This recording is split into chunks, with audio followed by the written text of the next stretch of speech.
ક્યારે વિચાર્યું છે કે રણની વચ્ચે ઊભેલો એક સામાન્ય તંબુ એ સ્વર્ગની આખી બ્લુપ્રિન્ટ હોઈ શકે? આજે આપણે એ જ પ્રાચીન પવિત્ર મંડપના રહસ્યોને ઉકેલવા જઈ રહ્યા છીએ અને જાણીશું કે એની દરેક વસ્તુ પાછળ કેટલો ઊંડો અર્થ છુપાયેલો છે. તો સવાલ આ જ છે, શું રણના તંબુ માટેની એક સામાન્ય બ્લુપ્રિન્ટમાં આસ્થાના ઊંડા રહસ્યો છુપાયેલા હોઈ શકે? મને તો લાગે છે કે જવાબ હા છે. ચાલો સાથે મળીને આ રહસ્યને ઉકેલીએ. તો આપણી આ યાત્રા કેવી રીતે આગળ વધશે? આપણે એક ગાઈડની જેમ પવિત્ર મંડપની બહારથી શરૂ કરીને છેક અંદર એના હૃદય સુધી જઈશું અને રસ્તામાં આવતી દરેક પવિત્ર વસ્તુ શું દર્શાવે છે એને સમજીશું. સારું, તો આપણી સફર શરૂ થાય છે અહીંથી, બલિદાનના આંગણાથી. આ સમજો કે પવિત્ર મંડપનો પ્રવેશદ્વાર છે. અહીંથી જ ઈશ્વરની નજીક જવાનો પહેલો કદમ મુકાય છે.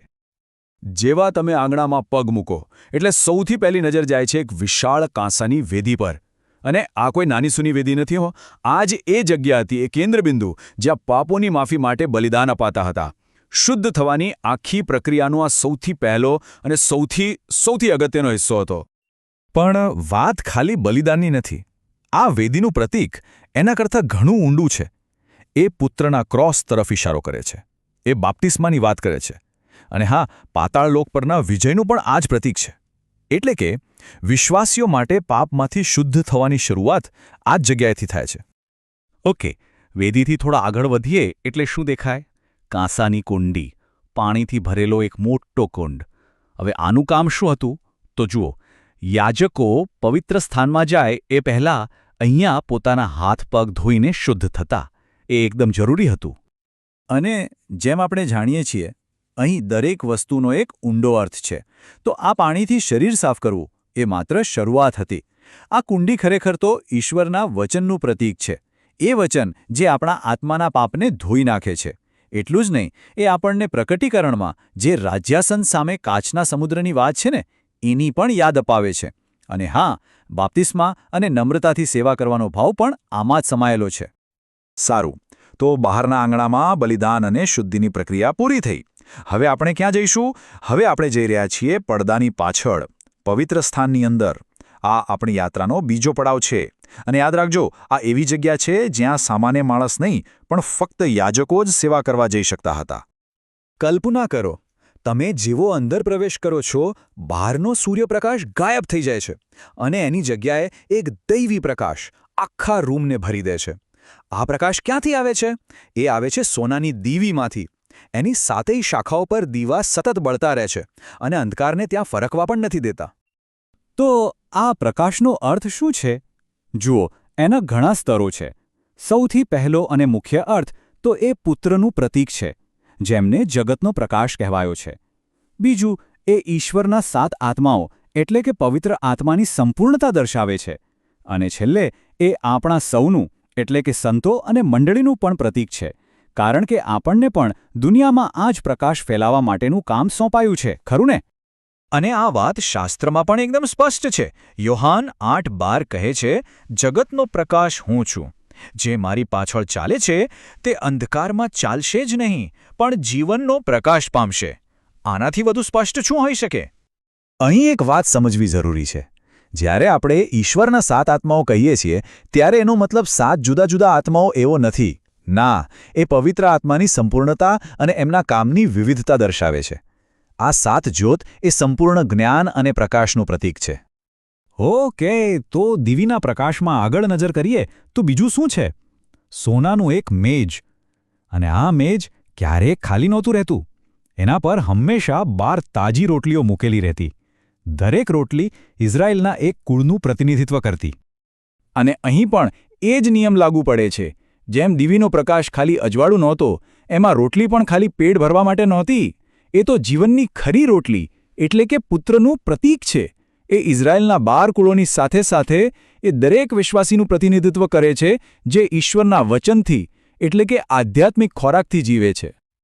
ચાલો, હવે આપણે પવિત્ર સ્થાનના છેલ્લા અને સૌથી મહત્વના ભાગ પાસે આવી ગયા છીએ. એ પડદાની બરાબર સામે. અહીં સોનાની ધૂપવેદી છે. જરા વિચારો, રોજ સવારે અને સાંજે યાજકો અહીં સુગંધિત ધૂપ બાળતા હશે અને એની મીઠી પવિત્ર સુગંધ આખા વાતાવરણમાં ફેલાઈ જતી હશે. તો આ સુગંધિત ધુમાડો શું છે? એ પ્રાર્થનાનું ખૂબ જ શક્તિશાળી પ્રતીક છે. એને 3 ભાગમાં સમજી શકાય. પહેલું પગલું, પુત્રનું બલિદાન, જેના કારણે જ આપણે પ્રાર્થના કરી શકીએ છીએ. બીજું, પુત્રની મધ્યસ્થી, જે આપણી પ્રાર્થનાને ઈશ્વર સુધી લઈ જાય છે. અને ત્રીજું, આપણી એટલે કે સંતોની પ્રાર્થનાઓ, જે આ ધુમાડાની જેમ ઉપર સીધી ઈશ્વર સુધી પહોંચે છે. અને હવે આપણે પહોંચ્યા છીએ આપણી યાત્રાના શિખર પર. એ જગ્યાએ જે સૌથી રહસ્યમય અને સૌથી પવિત્ર છે. આપણે એ પડદાની સામે ઊભા છીએ જે પવિત્ર સ્થાનને પરમ પવિત્ર સ્થાનથી અલગ પાડે છે. આ કોઈ સામાન્ય પડદો નહોતો, એ તો મનુષ્ય અને ઈશ્વર વચ્ચે જે અંતર હતું ને એનું પ્રતીક હતો. પણ એનો સૌથી ઊંડો અર્થ એ પુત્રના શરીર સાથે જોડાયેલો છે. શાસ્ત્ર કહે છે, જે ઘડીએ ક્રોસ પર એમનું શરીર તૂટ્યું, એ જ ઘડીએ મંદિરમાંનો આ પડદો ઉપરથી છેક નીચે સુધી ફાટી ગયો. આ એક એવી ઘટના હતી જેણે દુનિયાને બતાવી દીધું કે હવે ઈશ્વર સુધી પહોંચવાનો રસ્તો બધા માટે હંમેશને માટે ખુલ્લી ગયો છે. તો હવે એ ફાટેલા પડદાની પાછળ શું છે? આપણે પ્રવેશી રહ્યા છીએ પવિત્ર મંડપના કેન્દ્રમાં, પરમ પવિત્ર સ્થાનમાં. અહીં કોઈ દીવી નથી, કોઈ મેજ નથી, અહીં સંપૂર્ણ શાંતિ છે. અને એ શાંતિની વચ્ચે છે માત્ર એક જ વસ્તુ, કરારકોશ. ચાલો જોઈએ એની અંદર શું છે. કરારકોશની ઉપર જે ઢાંકણ હતું એ શુદ્ધ સોનાનું હતું. એને કહેવાતું કૃપાસન, એટલે કે દયાનું આસન. એની બંને બાજુએ પાંખો ફેલાવેલા 2 કરૂબ હતા. આ ખાલી એક ઢાંકણ નહોતું, આ તો પૃથ્વી પર ઈશ્વરનું રાજ્યાસન હતું, જ્યાંથી દયા અને ન્યાય બંને વહેતા હતા. અને બરાબર આ જગ્યાએ કૃપાસન પર ઈશ્વરની હાજરી પ્રગટ થતી. કોઈ મૂર્તિ કે આકારમાં નહીં, પણ એક શક્તિશાળી વાદળ અને પ્રકાશના રૂપમાં. એ એમની દૈવી ઉપસ્થિતિનો એકદમ શુદ્ધ અને અમૂર્ત અનુભવ હતો. તો હવે કોષની અંદર નજર કરીએ. એમાં શું હતું? સૌથી પહેલાં તો 10 આજ્ઞાઓ લખેલી 2 પથ્થરની પાટીઓ. અને આ આજ્ઞાઓ છે ને, એ 2 ધારી તલવાર જેવી હતી. જો તમે એનું પાલન કરો તો એ તમને જીવનના વૃક્ષનું ફળ આપે.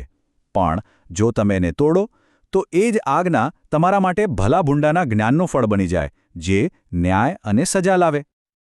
પાટીઓની સાથે બીજી 2 વસ્તુઓ પણ હતી. એક તો માનના ભરેલો સોનાનો વાટકો. એ શું યાદ કરાવતું? કે ઈશ્વરનું વચન જ આપણો સાચો, જીવન આપનારો ખોરાક છે. અને બીજી વસ્તુ હતી હારૂનની લાકડી. એ જ લાકડી જેમાં કડીઓ ફૂટી હતી. એ ઈશ્વરના અધિકાર અને એમના વચનોની ગેરંટીનું જીવંત પ્રતીક હતી. આ બધું જોયા પછી આપણા મનમાં એક છેલ્લો સવાલ ઊભો થાય છે. જો આ બધી પ્રાચીન વસ્તુઓ, આ વેદી, આ દીવી, આ કરારકોશ, જો આ બધું ખાલી એક પડછાયો હોય, કોઈ મોટી વાસ્તવિકતાનો ઇશારો હોય, તો પછી સાચી આસ્થાનો મતલબ શું? શું એ જે આંખે દેખાય છે એના પર ટકેલી છે, કે પછી એ જે ઇશારો કરે છે એના પર? આ સવાલનો જવાબ આપણે સૌએ શોધવાનો છે.